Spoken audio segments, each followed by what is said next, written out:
Boa noite, a paz do nosso Senhor e Salvador Jesus Cristo, muito bem-vindos.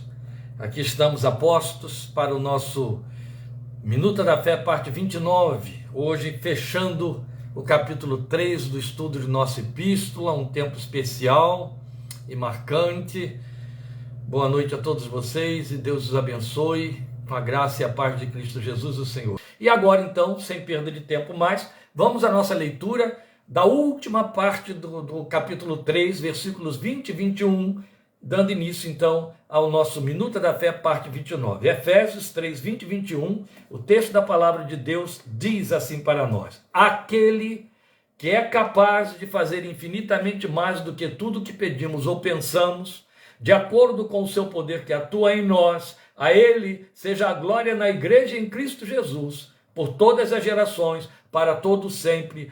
Amém. Perdoem esse tipo de reforço que eu vou fazer, não estou aqui diminuindo, minimizando a capacidade de vocês de conhecerem gramática, mas é importante sempre estarmos muito sensíveis e atentos à inerrância gramática dos nossos tradutores, para que o sentido original, uma vez que vertido para a nossa semântica, já com todas as variações do tempo e etc., já tem perdas por si mesmo, então esse cuidado deles precisa ser observado, a inerrância na nossa própria semântica, para que você se aproxime o máximo possível do sentido certo. Então é importante entender que não está havendo aqui um demonstrativo simplesmente, o pronome demonstrativo não está entrando aqui como um substantivo, ele está entrando aqui como um objeto indireto. Tem uma crase aí no início do versículo, você deve ter visto, aquele, ou seja, ao que é capaz, porque ele vai fazer o que chamamos de doxologia, é uma adoração.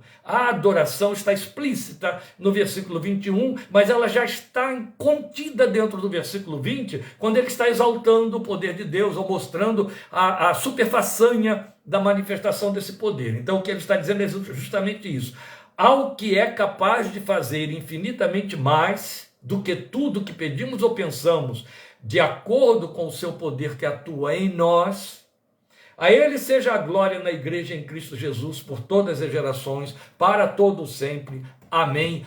Este é o nosso texto de hoje no fechamento da carta. Antes de abordá-lo, eu quero dar uma orientação aos irmãos, muito apropriada para quem está tendo zelo, está tendo cuidado de estudar Efésios, de nos acompanhar aqui semana após semana em Efésios. Embora a gente já vá pegar o capítulo 4 na próxima semana, a minha sugestão é que você separe um tempo qualquer nesta semana, qualquer tempo, de preferência hoje, e releia todos os 3 primeiros capítulos da carta que viemos estudando até agora.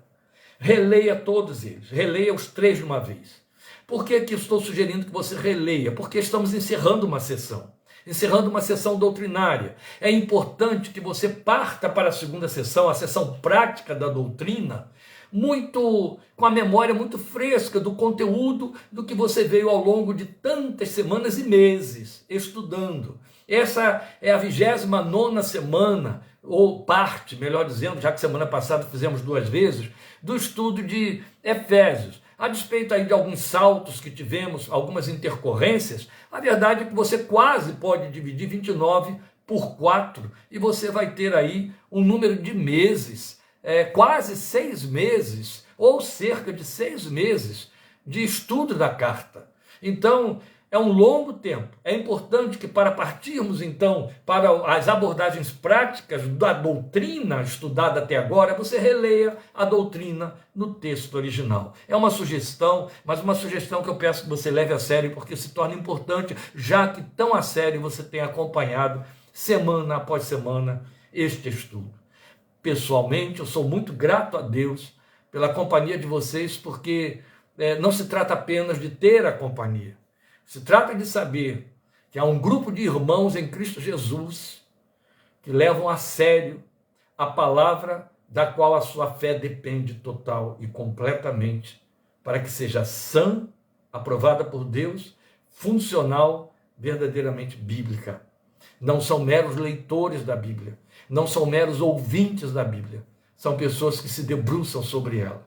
Vocês são essas pessoas. E isso é altamente estimulante, gratificante, confortador para um coração que ama a palavra de Deus e que a ela se dedica, como na sua infinita graça e misericórdia, ele me chamou para isso.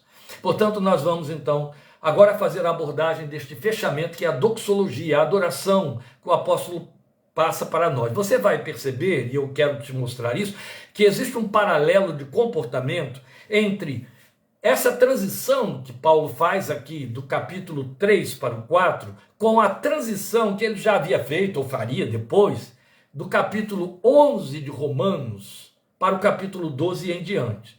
Lá em Romanos, Paulo veio tratando à larga dos aspectos doutrinários da nossa redenção, com minúcias, uma riqueza que é insuperável. E ele veio trabalhando com isso, capítulo 1, 2, 3, 4, 5, 6, 7, 8, 9, 10, 11. E vai até o versículo 32, nas nossas divisões, do capítulo 11, ensinando. Encerra no capítulo 32. Quando ele encerra no capítulo 32, ele entra com uma adoração, um hino de exaltação, uma doxologia, versículos 33 a 36, que de fato é para você se curvar diante daquela adoração. Ela é insuperável, ela é da envergadura de um homem com a experiência desse servo de Deus, desse vaso Paulo de Tarso. E a verdade é que ele faz isso quase que como uma inevitabilidade. Ele volta à sua memória, ele volta para trás, ele volta para os seus escritos, ele volta para aquele volume de palavras em que ele havia ensinado exaustivamente. E diante de toda aquela exposição tão rica, ele se curva e exalta extraordinariamente a Deus, a partir do versículo 33 do capítulo 11. Lá é um texto extenso, grande, muito belo, não é? É um hino de adoração. Aqui não é um hino, é uma doxologia mais curta, mas ele está fazendo a mesma coisa. Ele encerra todo um cômputo de ensino doutrinário, e agora ele vai exortar os crentes, que é o que teremos a partir do capítulo 4, a pôr em prática tudo aquilo que ouviram e aprenderam. Mas entre uma coisa e outra, ele adora. Ele vai dizer, olha, vamos ver tudo isso que ouvimos aqui, vamos rever tudo isso que consideramos, tudo que Deus fez, olha como isso é glorioso, é maravilhoso, a Ele, aquele que é poderoso para fazer infinitamente mais do que pedimos ou pensamos. E já aí, em cima dessas considerações, estou colocando para você, você já pode começar a entender legitimamente que quando ele diz ao que é poderoso para fazer infinitamente mais além do que pedimos ou pensamos, segundo o seu poder que opera em nós, o que ele está dizendo é, eu falei do que me foi dado sobre o que ele pode fazer. Mas ele pode fazer ainda mais do que eu falei.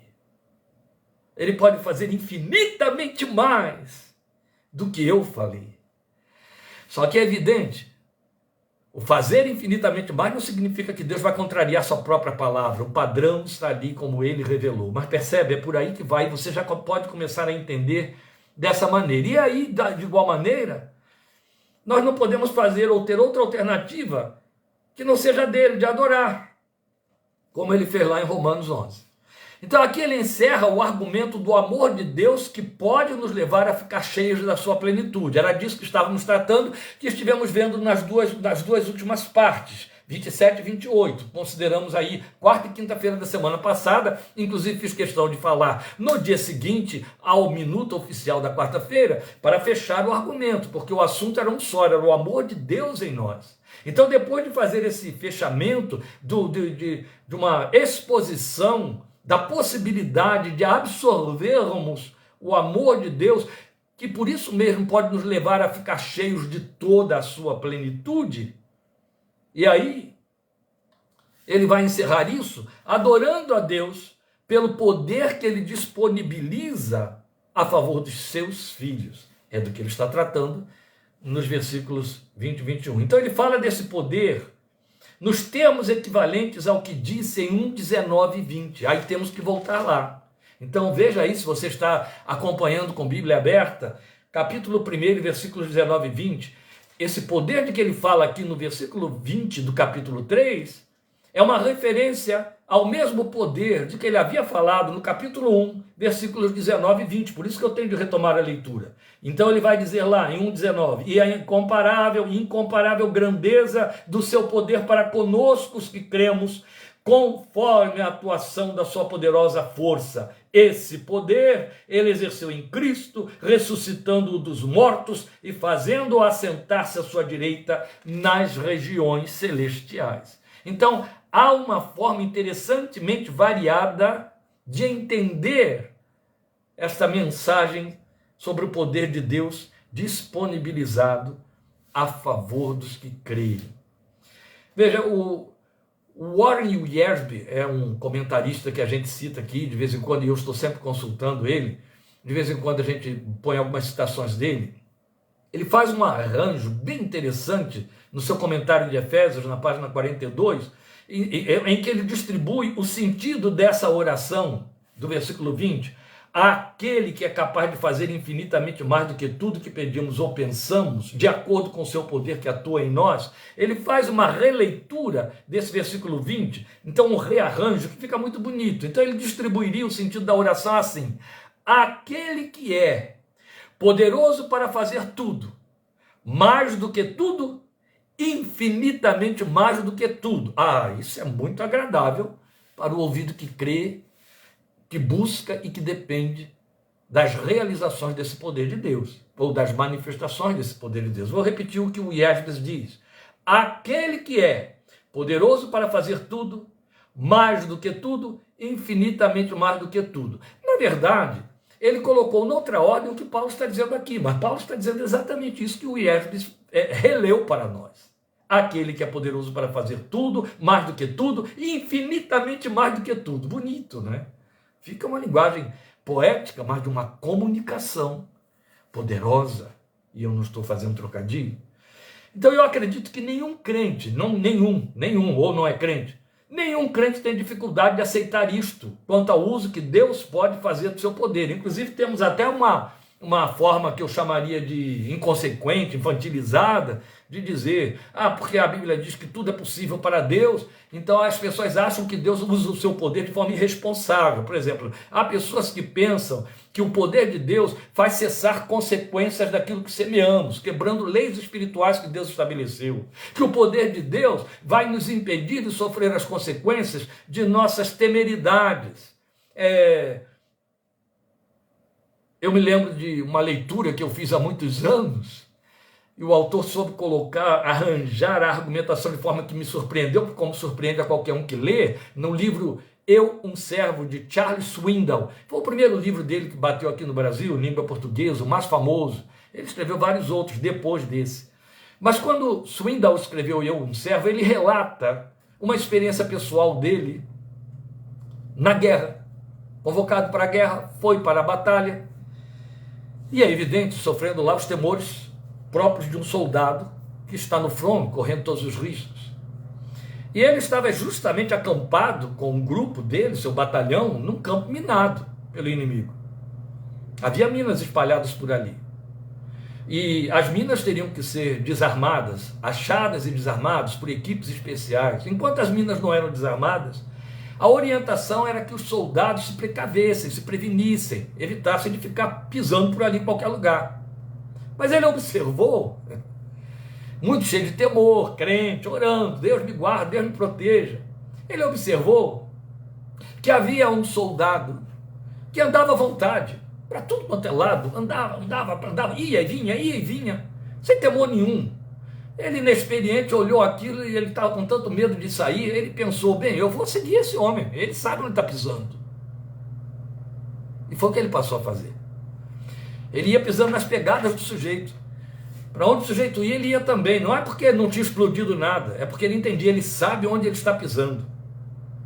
Até que teve a oportunidade de, num encontro mais particular com esse sujeito destemido na campanha, ele o ouviu dizer que estava tentando suicídio. Estou dando tempo para você rir, mas na época eu fui tomado de surpresa quando eu li isso aí. Tem crente que pensa no poder de Deus dessa forma temerária assim. Não, eu meto a cara, Deus que guarde, Deus que me guarde, Deus é meu Deus, Ele é poderoso, Ele vai me livrar. Isso vale para muitas áreas da nossa vida, muitas áreas temerárias. Há pessoas, eu não consigo entender isso na vida de crente, mas eu estou me referindo a crente quando eu digo a pessoas, que têm uma tendência a infringir leis. A lei diz não, ele quer o sim. A lei diz sim, ele quer o não. É uma rebeldia inata que não conseguiu escapar do novo nascimento. E essas pessoas acham que sairão incólumes das temeridades que se permitem pelo simples fato de que são filhos de Deus e o poder de Deus está disponível a favor delas. Deus vai manifestar o poder dele, Deus vai fazer. Eu ouvi muitas temeridades dessa ordem, especialmente nesse período de pandemia. Meu Deus, como isso pululou, como tivemos heróis e heroínas da fé, que eu chamo de inconsequentes e irresponsáveis, e não só temerários, perigosos, canais de infecção alheia, irresponsáveis, mas nós os tivemos demais. Confiado no poder de Deus, conversa, estavam sob influência indevida. Então a verdade, meus irmãos, é que nós precisamos entender o que Paulo está dizendo aqui. A questão é que o ponto em realce é saber que tudo isso, o poder de Deus, é a nosso favor. E há, portanto, dois outros pontos importantes a destacar nesta adoração que Paulo está apresentando.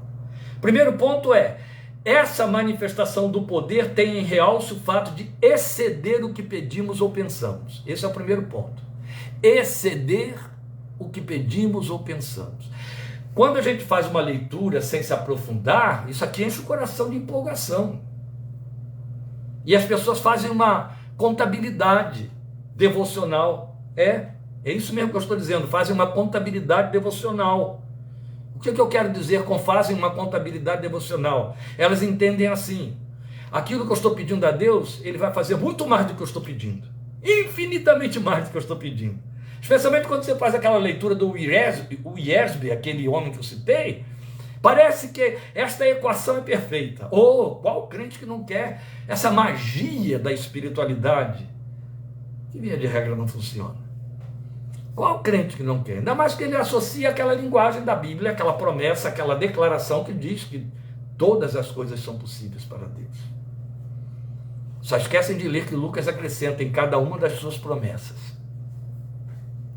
E então, é claro, se eu faço uma alocução matemática em cima desse texto, eu vou contabilizar. Ora, eu vou pedir a Deus que me dê tal coisa, ou que me faça tal coisa, ou que me livre de tal maneira, e a maneira como ele vai agir é muito maior do que eu peço, pretendo e preciso. Alto lá. Porque a palavra de Deus não está te dizendo absolutamente nada disso. Esse é o perigo. Ainda hoje, estava lendo Lloyd Jones dizendo isso.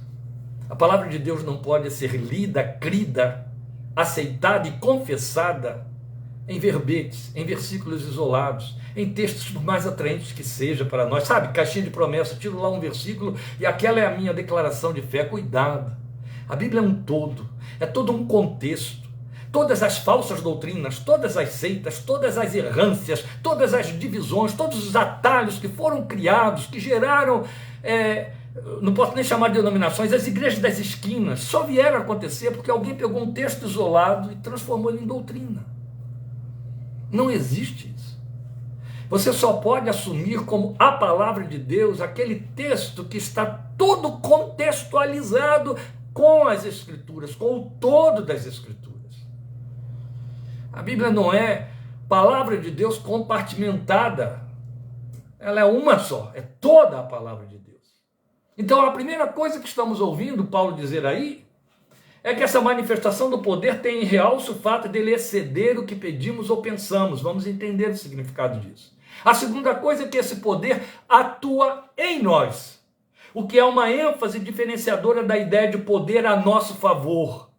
Entende? Ou a favor do que pedimos em oração. E aí já começa a mudar o que você leu no início do versículo 20. É isso mesmo. O texto não está dizendo atua para nós, atua por nós. O texto está dizendo que esse poder atua em nós. E Gravem isso, amados, gravem isso, em nome de Jesus, aprendam isso. A preposição aqui faz toda a diferença na declaração e o entendimento do lugar que cabe essa preposição, que o apóstolo soube escolher muito bem pela orientação do Espírito Santo, faz toda a diferença na nossa confissão. Ele não está dizendo que aquele que é capaz de fazer infinitamente mais do que tudo que pedimos ou pensamos, de acordo com o seu poder que atua para nós ou por nós. Não, o que ele disse é o poder que atua em nós. A preposição é em, dentro de nós, e não por, em direção a nós. Faz diferença, muda todo o sentido. Ai, pastor, você tem uma facilidade de pegar esses textos e levar a gente a ter decepções e frustrações. Não é que nós temos o mau hábito de criar uma confissão muito cheia de fantasia, muito de acordo com a nossa subjetividade, a imagem que criamos de Deus dentro de nós, as transposições que fazemos, as projeções que fazemos da nossa vontade na tentativa de ler e interpretar o texto bíblico de acordo com as nossas conveniências. E aí os erros são impensáveis. A palavra de Deus fala, e ela é como a rocha de que Jesus falou. Quem se lançar sobre ela vai ser despedaçado. Aquele sobre quem ela se lançar será reduzido a nada. Você se adapta à palavra, ela não se adapta a você. Não existe dar um jeitinho para que as escrituras digam o que vai deixar você confortável. Não. Ela é a palavra de Deus que não muda. Por isso que não existe esse negócio de vamos adaptar a palavra de Deus nos dias de hoje para a nossa realidade. O nome disso é heresia, o nome disso é maldição, é anátema, é o outro evangelho. Cuidado, gente. Não ouça essas coisas por aí, não importa quem assina essas baboseiras que está sendo usado pelo diabo. Então, estas duas informações associadas vão nos ensinar o quê? A oração do crente é apenas uma via de confissão de dependência divina. Eu tenho batido muito nessa tecla e este texto aqui reforça demais essa ênfase que tenho dado. Porque a despeito do que ou como oramos, olha bem, a despeito do que ou como nós oramos, Ele está livre para fazer mais e além do conteúdo de nosso pedido e pensamento, da nossa vontade. Então, num primeiro momento, parece que Paulo está falando em termos de quantitativo. Não. Paulo não está falando em termos quantitativos, ele está falando em termos qualitativos. Se a Bíblia não trabalha com quantidade, ela trabalha com qualidade. Isso vai valer para tudo. Então o que ele está dizendo é que quando eu peço, quando eu oro, quando eu exponho algo ao meu Deus, Ele está livre para fazer infinitamente mais. E aí eu pensaria em quantidade se eu parasse aí, mas ele disse, mais do que penso e peço. Então, na verdade, ele está livre para fazer conforme lhe aprouver. Esse mais não é quantitativo, é qualitativo. Por quê?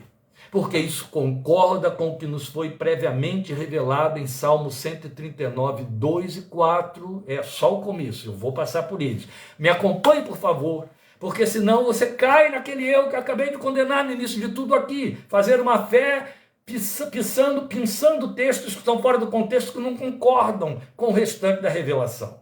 Se a interpretação de Efésios 3:20 pudesse ficar no contexto quantidade, tudo mais que nós temos a respeito da oração, sobre o que fomos ensinados, entra em contradição aqui.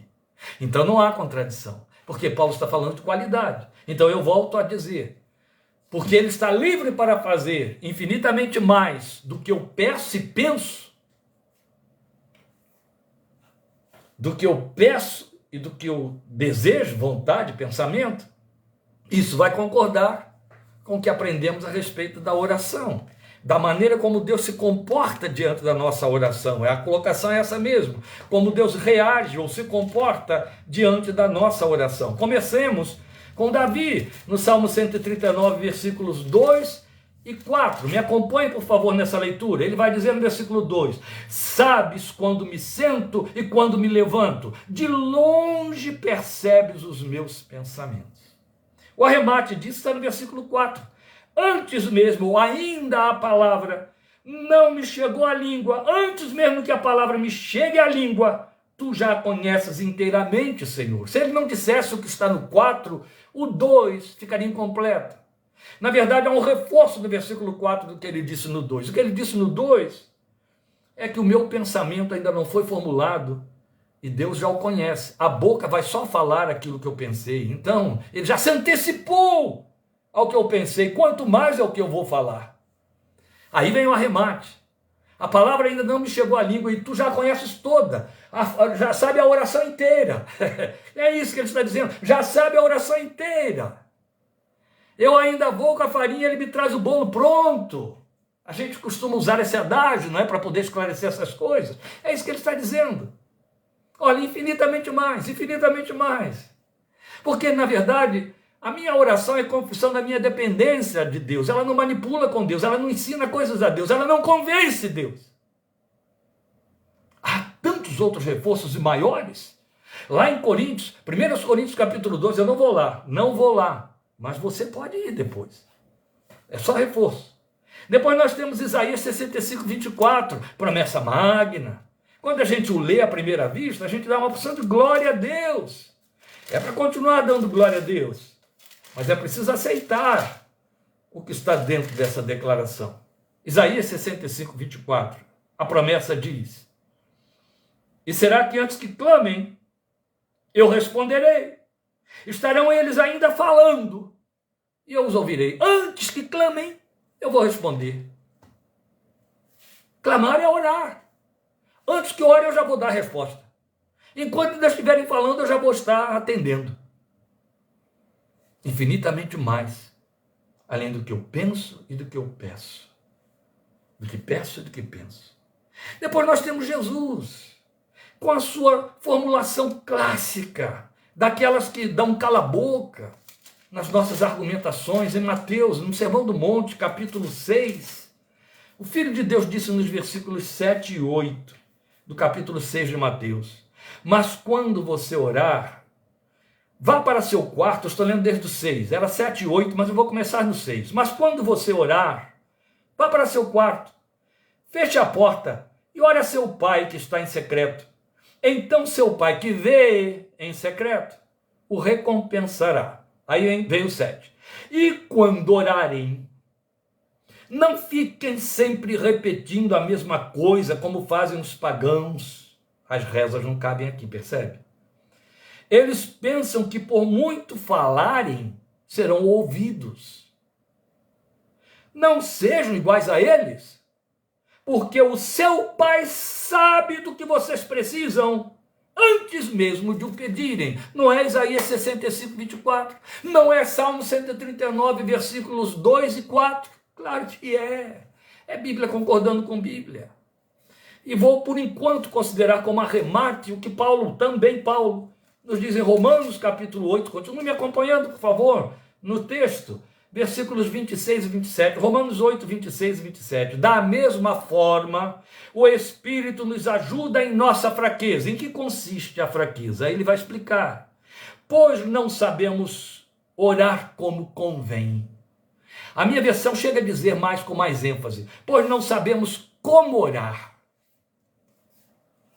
Paulo está falando isso e se incluindo para uma igreja que já havia aprendido o Pai Nosso. Senhor, ensina-nos a orar o que nos basta. Vocês vão orar assim: Pai Nosso que estás nos céus, santificado. Se fosse reza, esta palavra de Paulo em Romanos 8, 26 se traduziria em engano e contradição.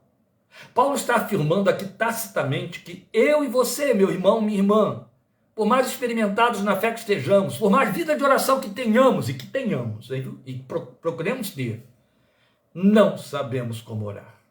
Não sabemos orar como convém, como dizem as versões mais antigas. Por isso é que o Espírito nos ajuda em nossa fraqueza, porque oramos de acordo com a nossa fraqueza. E esta é a razão porque Deus tem de atender além do que pedimos ou pensamos. Porque Deus não vai no núcleo gerador do pensamento, da vontade, no núcleo gerador da razão por que pedimos. Ele vai antes, muito antes. O centro está na sua vontade, porque ele sabe que vamos pedir errado. E não é porque, conforme disse Tiago, pedimos para gastar em nossos deleites. É porque pedimos segundo nossas interpretações da vida, segundo nossos gemidos e queixas e desejos e expectativas. E eles estão todos calcados em nossa estrutura psíquica sempre distorcida, em nossa espiritualidade sempre devedora, e por aí vai, não preciso explicar isso tudo.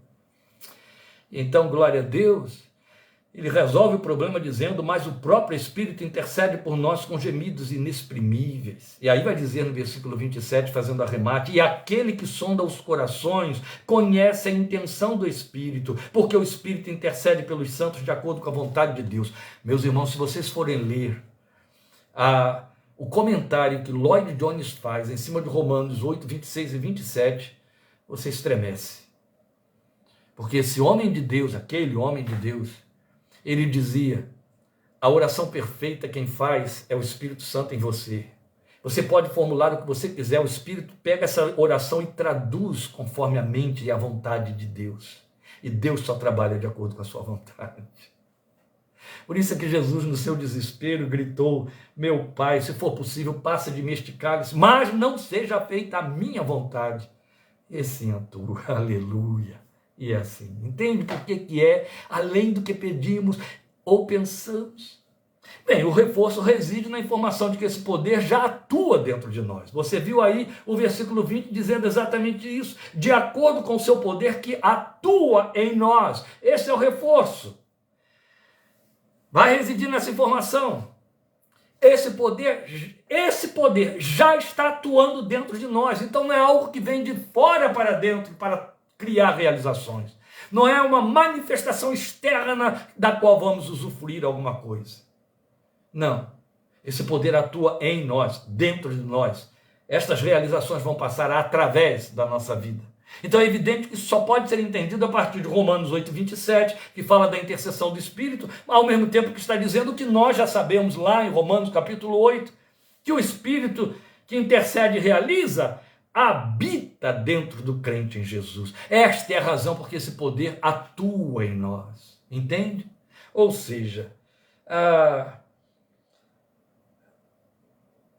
o grande núcleo gerador do poder, do dinamis de Deus, o grande núcleo da potência nuclear de Deus está dentro de nós. É o Espírito Santo que habita aqui dentro.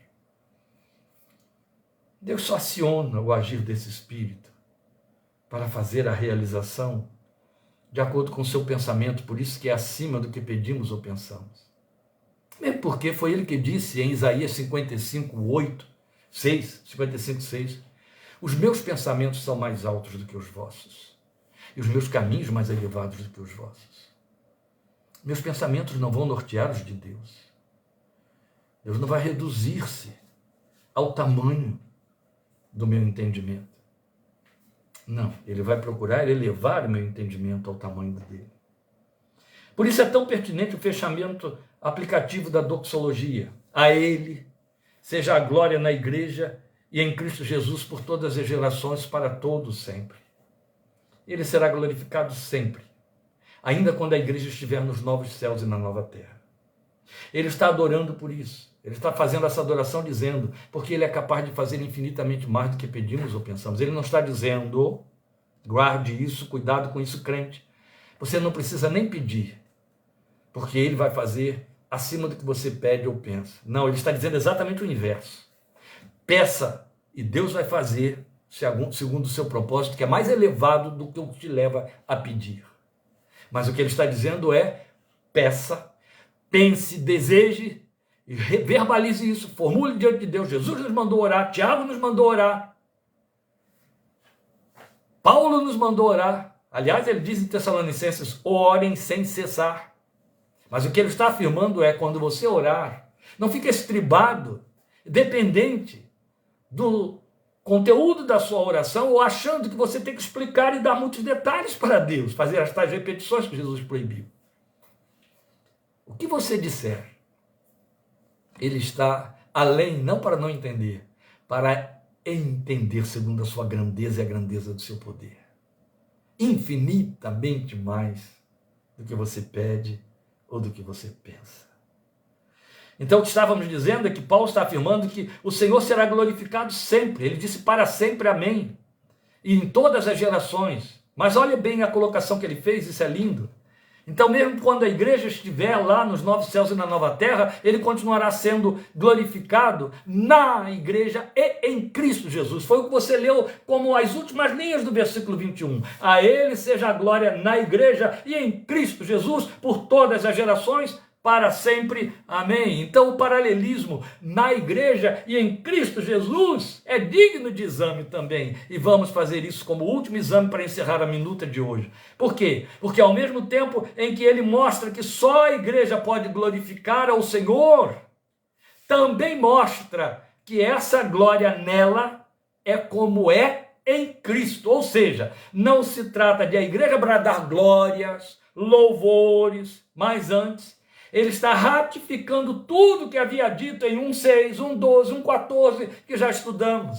Todas as coisas que ele fez, todo o planejamento da nossa redenção, pensado nos dias da eternidade, foi para que sejamos para o louvor da sua glória. Depois vimos no capítulo 3, o texto dizendo que a igreja é a revelação da sabedoria de Deus oculta em mistérios, exposta agora diante de anjos e potestades. Lembram? Passamos por isso aí. É o que ele está dizendo aqui. A glória seja a ele na igreja. O Senhor se glorie na igreja. O Senhor receba a glória através da vida da igreja, do que ela é, como ela é. Da mesma maneira como acontece na pessoa de Cristo Jesus. Então ele recebe sua glória na vida da igreja, naquilo que a igreja é e deve ser, tal como em Cristo. É esse paralelismo que ele está pondo aqui para nós. E isso nos remete a 2 Coríntios 4:6, último versículo com que fecharemos a nossa minuta de hoje. 2 Coríntios 4:6 não vai fazer mais nem menos do que reforçar, esclarecer o que eu acabei de dizer. A glória é tanto na igreja quanto é em Cristo. A glória que Deus recebe através de Cristo, ele espera receber através da igreja. A glória que ele recebe através da igreja é a que ele recebe através de Cristo, porque a igreja é o complemento, é o corpo, é o complemento daquele que é a cabeça, como veremos no capítulo 5. Então veja, em 2 Coríntios 4:6, o apóstolo nos ensina justamente isso, dizendo: pois Deus que disse, das trevas resplandeça a luz, ele mesmo brilhou em nossos corações para a iluminação do conhecimento da glória de Deus na face de Cristo. Percebe a mistura das duas coisas? O Deus que disse, das trevas resplandeça a luz. Lembra que Jesus disse, vocês são luz do mundo. O texto está dizendo que esse mesmo Deus brilhou em nossos corações para iluminar o conhecimento da sua glória na face de Cristo. Esse texto é terrível, não é tremendo? Ele é terrível na sua revelação. Ele é de um comprometimento que tem de nos fazer pôr a mão na boca. Acordar e dormir preocupados com a nossa missão pessoal nesta vida. Como chefe de família, dona de casa, empresário, empregado, como quem vai e quem vem. O que ele está dizendo é que Deus quer que a sua glória seja vista. É verdade, Jesus disse isso em Mateus 5,16. E essa glória ele quer que ela seja vista na face de Cristo. Onde foi que ele botou a face de Cristo? Na igreja. Quem é a igreja? Eu e você. Como é que a glória de Deus é vista na face de Cristo? Pelo brilho que Deus colocou dentro do nosso coração. Seu Espírito que em nós habita. Isso se chama vida com Deus. De que começaremos a falar com o apóstolo a partir do capítulo 4, na próxima semana. O Evangelho de Jesus é lindo e sério. E seguir a Jesus é um compromisso que não é para qualquer um nem para qualquer uma. É para os que foram chamados. Volto a dizer, irmãos, sabendo quanto que isso me torna objeto de crítica que eu acho legítima. É fácil ser evangélico. difícil. E o grande desafio é ser discípulo de Cristo nesta geração. É fácil ser membro de igreja. É fácil viver práticas da fé evangélica. Difícil é viver a verdade dessa fé. Porque essa verdade se chama Jesus. Cristo em vós, a esperança da glória. Colossenses 1:27. O Senhor te abençoe, te fortaleça. Visite o seu coração com temor do seu nome. Leia os 3 capítulos de Efésios. Releia, por favor. Amém?